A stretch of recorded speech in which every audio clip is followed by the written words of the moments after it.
Hi guys, and welcome back to Extreme Paint Studio. Dave Bristow here. Today we are going to do rust and battered metal with some rivets. The rivets that look like they've been punched into the metal. So follow the video, give it a go and let me know what you think. There are many different ways you can do battered metal. You could use silver first and then go in with a darker, like a shading black or something like that. You can scuff the surface to make it look like brushed aluminium. But this is my kind of go-to every time that I go to do battered metal. Like if I'm doing armor in knights or Spartans or things like old industrial type buildings and stuff like that, I will go with this technique, if you like. It's a very simple technique but very effective. What I do is I put transparent white in the gun. I don't need to block this off because it's white already. I will be doing something else on this side as well. See if I get time today to do this one. If not, it'll be in the next video. We're just going to move, and as I move I'm going to wiggle. So you want to be about I would say about 4 to 5 inches away from the surface. Keep the air pressure fully on, and just pull back ever so slightly so it's a bit of a mist, and then just wiggle. No set format, just keep it wiggling. And you want brighter areas and you want darker areas. Okay, so you don't want lines. If you can, don't move in so close that you form a line. You want to keep your distance so it is a mist. As I'm doing it, I'm misting over the darker areas as well. You can notice I'm starting to mist upwards, and this is now forming into our battered metal. So you'll notice the black is just disappearing as I'm going over and over again. The black is starting to disappear, and what it's doing is forming lumps. So as you can see, you can start to see that it all kind of evens out, but it ends up with that kind of mottled kind of look. Cut down here again to show the process again. So we'll go again, and look at the distance I'm away. If I want to go in tighter, that will allow almost the bumps to get more defined. And then I pull away again to mist over the top. It's great exercise, it's very quick, very easy. If you're putting things like rivets and stuff like that in, what I would tend to do is try and lighten it up a bit more so you can show the highlights and the drop shadows of a rivet. If you get too dark, like this kind of area, you're not going to see your dark shadows, and if you're too light, you're not going to see your highlights. I don't know whether beginners out there or people will know that if you paint white on black, you get what's known as a blue shift. So it gives it that kind of grey blue look. Whereas if I paint black on white, you get that monochromatic look. I can give you an example. This is a prime example of blue shift and monochromatic. You can see by the skull, that's me painting black on white. Right, it gives us that monochrome look, and the girl is all monochrome, okay, and the skull is monochrome, and then we've switched it. We're painting white on black for all of the flames. You can see what I'm doing here. You can see that I'm using the blue shift to kind of form our metal. But hopefully that helps you if you never knew that. And we're actually on this side, we're going to be using black on white. So that's why I've cut the panels in two. Another effect that we're going to try and achieve on this side. So that's why I split the colours. I bet you was all wondering why I've got it black and white, but okay, so we've kind of got our battle. You could actually make this into like a shield, really. I cut these out on a vinyl cutter. Just give me different size circles, just so I could show you a couple of rivets. Actually, if you want to learn how to do vinyl cutting, because I use it a hell of a lot in my everyday work on motorcycles and helmets and stuff like that. If you want to learn how to use a vinyl cutter, drop a comment in the comments below and just let me know that you would like a video on how to use vinyl cutters and what's the best vinyl cutter to buy with the software that comes with it and stuff like that. We're just going to pop it on. I'm not going to go for perfect spacing and everything like that. So I'm just placing these, spacing them out. That one's a little bit further away, but it'll give us an idea. We've kind of done a mid-tone grey. Now all I'm going to do is actually just mist over the area over our vinyl circles, which will actually create the shape of the rivet itself. So if I just mist that area, it doesn't have to be really dark. We just want to know roughly where the rivet is, and as soon as we're in a groove, we'll put a bit of a drop shadow in the groove as well, because we can. So we'll just drop that down. Is just pop these rivets off and we should have an outline of where our rivets were. So we'll just put those to one side because we can reuse these circles. There's no paint that's got underneath, so we'll just reuse these bad boys. You can see why I wanted a mid-tone now. So as soon as we darkened it a bit, we've still got our rivets.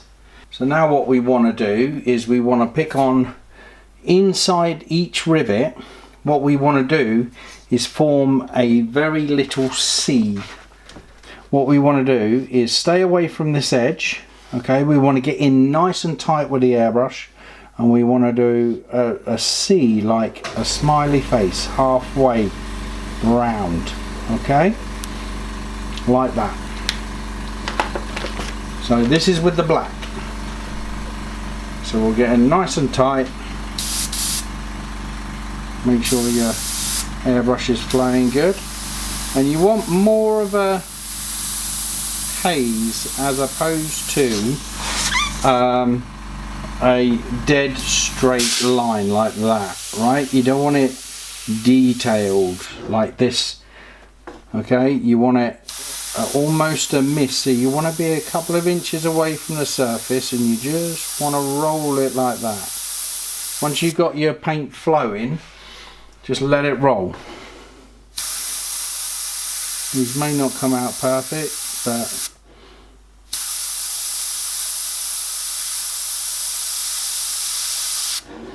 yeah, that one's a little bit darker. Notice I'm staying like a couple of mil away from the edge.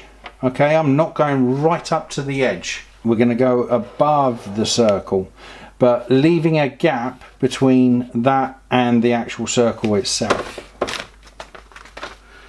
Same kind of misting technique. Start in your middle, bring on your paint and just push left and push right, and then mist over both. You don't want lines, remember? We don't want lines. Okay, now we do the reverse. So we're going to go in with exactly the same principle, but this time we're going to go in with white. So within the top, we want it just a little highlight. Don't come all the way around. And then underneath, exactly the same. Keep it as a mist.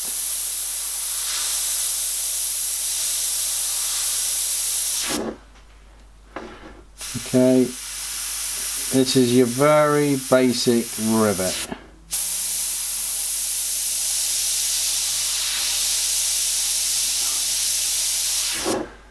All look like they've been punched into the metal. Okay, so we're going to make this look like a bit of rust going on.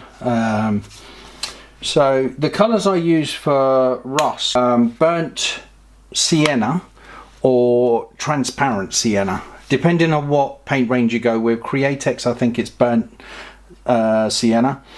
For ETAC, it's transparent sienna. And then for your darker areas, I use either warm umber or burnt umber, and maybe a bit of black.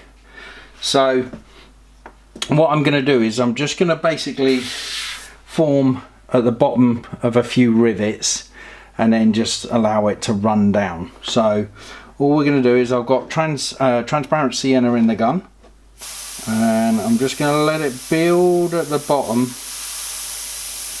of the rivet.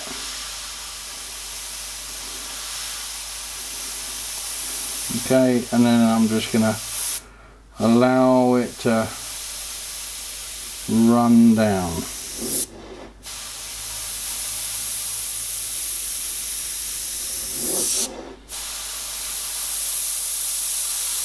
Just allow it to build. Doesn't matter how messy it looks. I know we're losing our highlight from our rivet, but just a straight line down. That's where your dagger stroke comes in. This is a perfect dagger stroke, so I'm blending out rather than allowing it to hard stop. I'm shutting the trigger off as I'm moving. Okay, we'll do a little one on this one, so we'll just build it up, have a little bit on there, and then we'll just drop it nice and early. Dagger stroke again. These are one of the things in the earlier video I mentioned what you would use a lot of, and this is it. Check out the other videos, the top 5 tips for beginners. And we'll do another long one.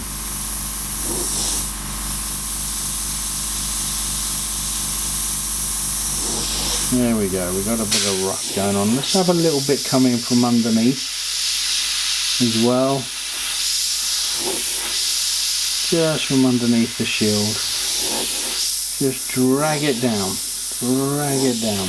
Doesn't matter if it's skates or anything like that. As a beginner you might get overloaded with the amount of paint. With rust, doesn't really matter. If it skates, it gives it a little bit more texture. Let's have it rolling out of that one into that one and then down. And discolour it a little bit.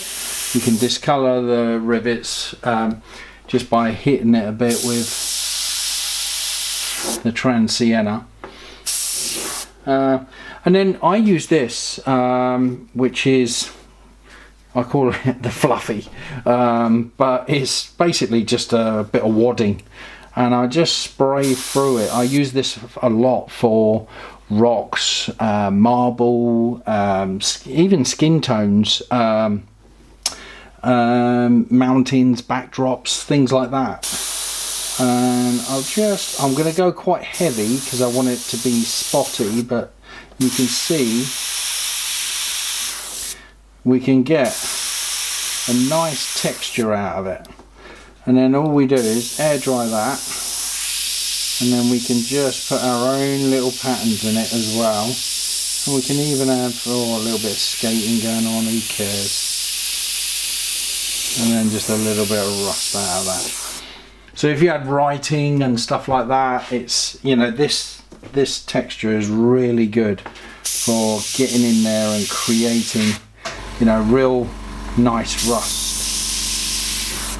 Oh, there's a good one. Oh, I should have just air dried that. I blew it.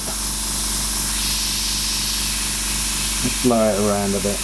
Yeah, allow it to skate around. Just nice. So let's go a few little darker areas.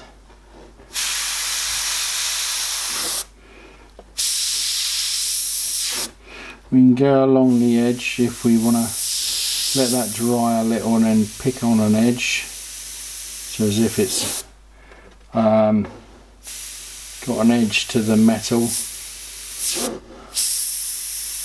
where it's seeped through, or we'll pick on the bottom of the rivet. I'm going in really tight now. I'm just going to hit the middle.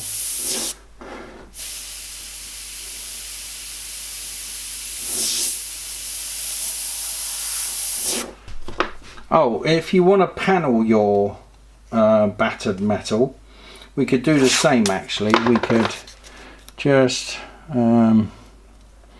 let's put one there, a blue. Right, so we'll just darken up this panel to show us our line. If you wanted to split the panel, I do a lot of pin-up work, like old looking Mustangs and things like that. You know, Spitfires. So these rivets 100% come in handy. So we'll start with a burnt umber. In fact, I'll give it some texture first. How about that? Along that edge. Ooh, nice. Let it taper off a bit.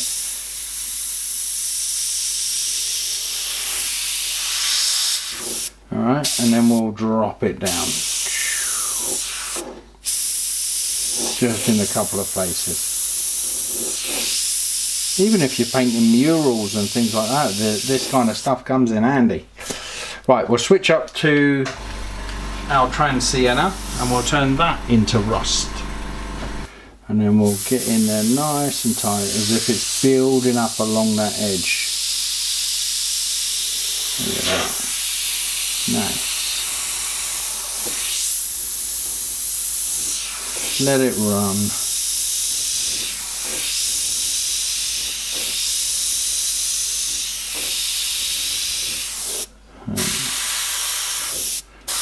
Let's give it some blasting.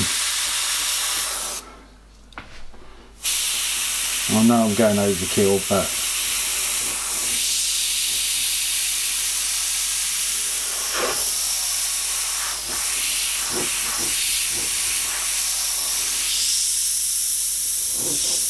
there you go, there's rust and rivets. Have a go at it. Let me know the feedback.